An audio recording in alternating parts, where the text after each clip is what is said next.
Okay, good morning, folks. We are going to be looking at our first section of notes on state and local government, and that's where we compare the federal government to the state government. Blessedly, the state changed the curriculum here and does not want you to know very much about what are some of the similarities, what are some of the differences, and then there's this issue of the Ohio 1851 Constitution. They want you to know some of the changes that they made to the Ohio Constitution in 1851.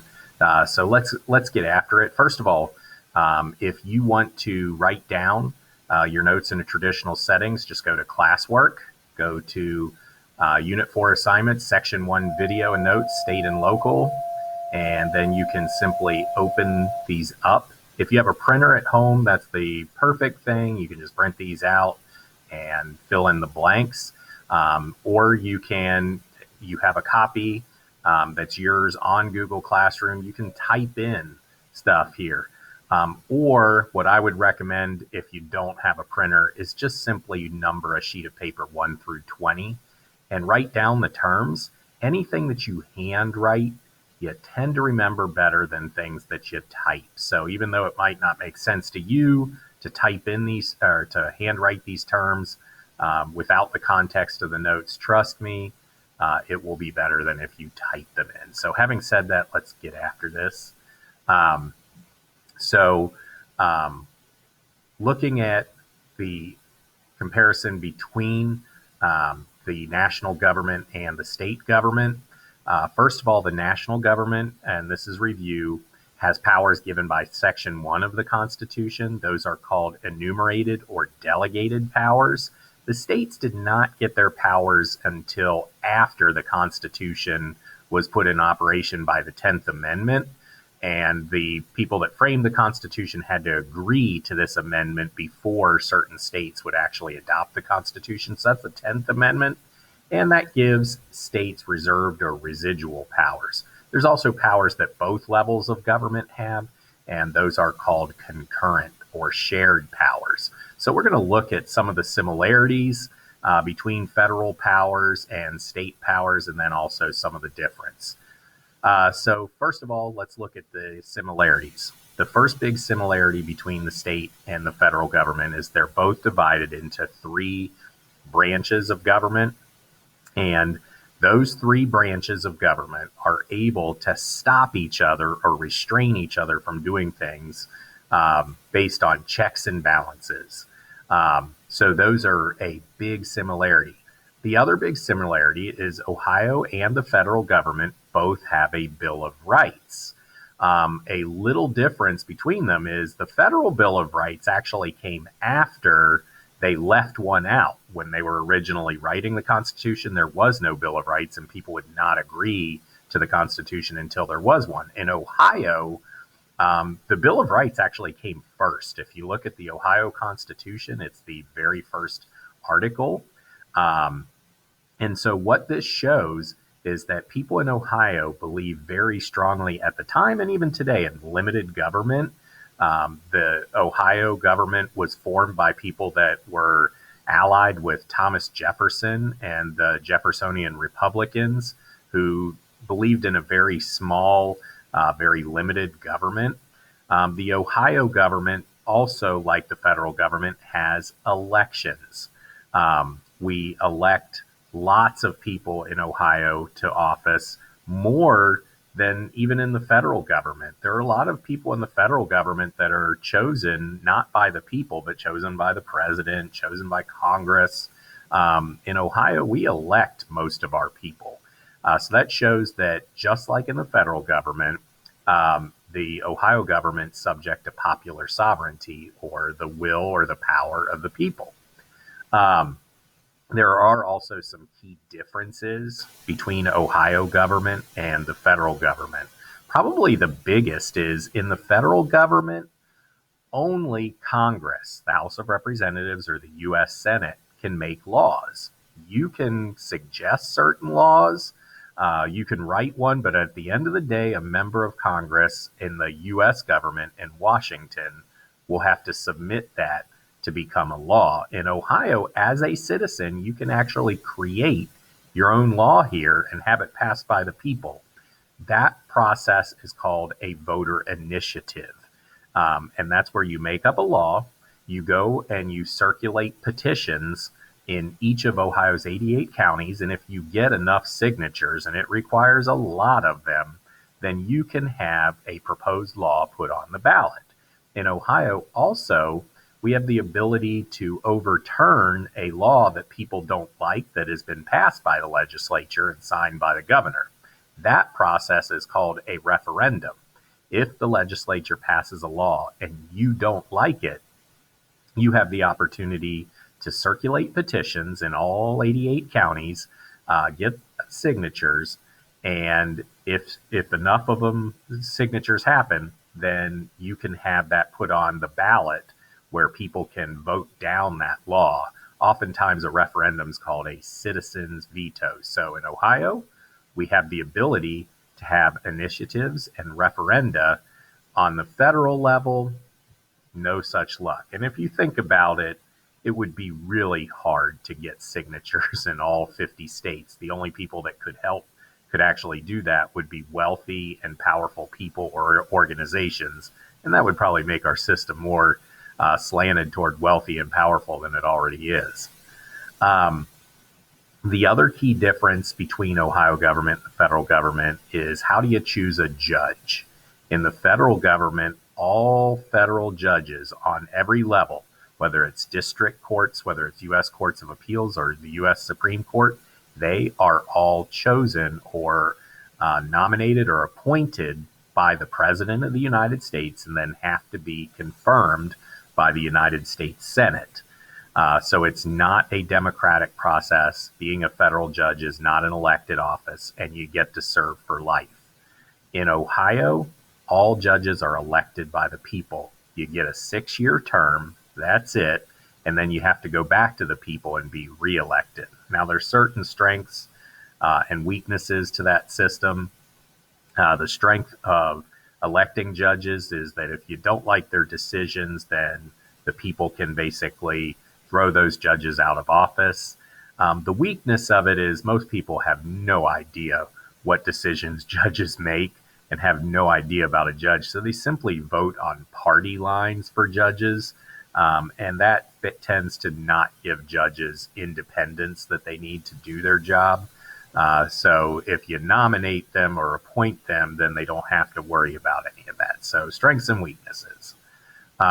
The final difference between Ohio and the federal government is that in the federal government, if you are elected to the United States House of Representatives or the U.S. Senate, you can run for office as many times as you want. You just have to be reelected. So something that often happens is people that are in the House or the Senate stay there for 30 years or more. And you never have any change in office. There does come certain strengths with that, which is those people tend to know how to legislate and write laws. Those people can stand up to the president and exercise checks and balances. However, they do stay there forever sometimes. And so in Ohio, we limit people in how long they can serve in the Ohio General Assembly, which is the name of our legislature in Ohio.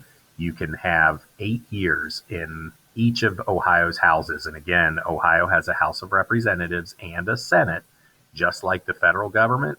So you can run for 4 terms of 2 years in the House of Representatives or 2 terms of 4 years in the Ohio Senate. So in Ohio, senators serve 4 years. In the federal government, they serve 6. So there's another difference. But again, it's a small difference in Ohio. But Ohio limits how many terms people can serve in the legislature. The final issue for this section of notes is getting to know Ohio's Constitution. Ohio's Constitution that we have today was formed in 1851. And it's because even though Ohio became a state in 1803, our original Constitution in Ohio was absolutely filled with problems. And it was because we, at our start, had such a strong belief in the ideas of limited government and of Thomas Jefferson's idea that we ignored James Madison and all the warnings he gave about not separating powers and everything, and we created a mess. The other thing is we had a lot of population growth in Ohio. When Ohio became a state in 1803, there were only 17 counties, and Ohio is really sparsely populated. This map of 1850 shows Ohio with 88 counties and a booming population. So our old Constitution simply was not enough to deal with this growing and burgeoning state. So, what were some of the things that we did in 1851 that pertain to today? Well, first of all, in Ohio's original Constitution, the legislature got to choose all the people that helped the governor, um, who are called executive officers. So that would be the Secretary of State, the person that does all the elections in Ohio, the Attorney General or the Chief Law Enforcement Officer of the state, the Lieutenant Governor, all those people, and every judge were chosen by the legislature. So what ended up happening is people never wanted to make decisions that went against the legislature, and it caused some messes in Ohio. It was not good separation of powers. And so in 1851, we decided the people were going to elect all these executive officers and all the judges, and we have been doing it to this day. The second thing that we did in Ohio in 1851 is we created a second level or a court of appeals level of courts. The federal government has always had 3 levels of courts. In Ohio, because our population was so small, at the start, we only had local courts or municipal courts, and then we had a Supreme Court. And the Supreme Court had to travel to every county once a year. Well, once we had 88 counties, that became impossible. And so we created district courts in Ohio as a way to actually relieve the pressure on the Supreme Court.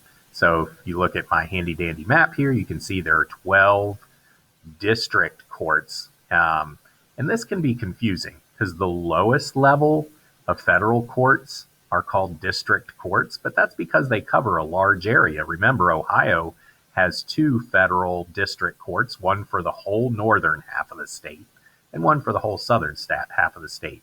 For the state of Ohio's second level of courts, appeals courts, again, they have larger areas called districts, and Brown County, as you can see from the map, is in District 12, and each of them hears appeals cases, and then if somebody doesn't like a decision there, they can always appeal to the Ohio Supreme Court. But this was one of the other changes that was made. The final change that was made is we limited the amount of debt that Ohio could hold as a state. And you don't have to know why we did this, but sometimes it helps to know why did that happen. In the 1840s, we dug a bunch of canals from one end of the state to the other. We actually made 2 great big canals that went from Lake Erie to the Ohio River, and it was supposed to be the greatest advancement in transportation the world had ever seen. Well, the problem was railroads were coming along at the time and made these canals obsolete or just not economically feasible within just a short amount of time. So these canals went bankrupt. And so the state had invested what would today be billions of dollars building these canals and gone into debt. Well, they charged citizens extreme rates of taxes to basically pay back that debt. And so Ohioans said, no more of that. We will not let you as a government hold any more debt than $750,000, which was a lot of money back then. Today, that's a drop in the bucket for a state budget that's in the billions of dollars. So we basically have to have a balanced budget in Ohio. We cannot spend more money than we take in.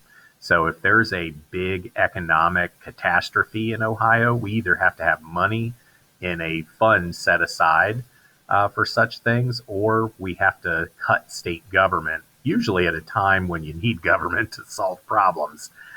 So this debt limitation does not come without certain problems that happen with it. and we usually have to go begging to the federal government to bail us out.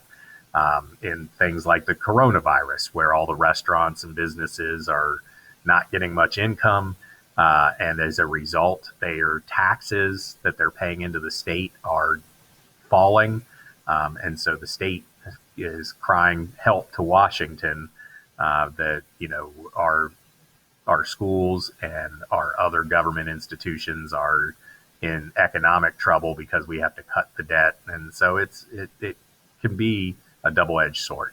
But we only are allowed a very small amount of debt in Ohio. Again, all these things from the 1851 Constitution, and they still exist today. All right, so that's it for the first section of notes. And we will have some quiz questions over these for both high school and the political science classes. For political science, you got some more information about comparing and contrasting the federal government with the state governments, and that will come tomorrow.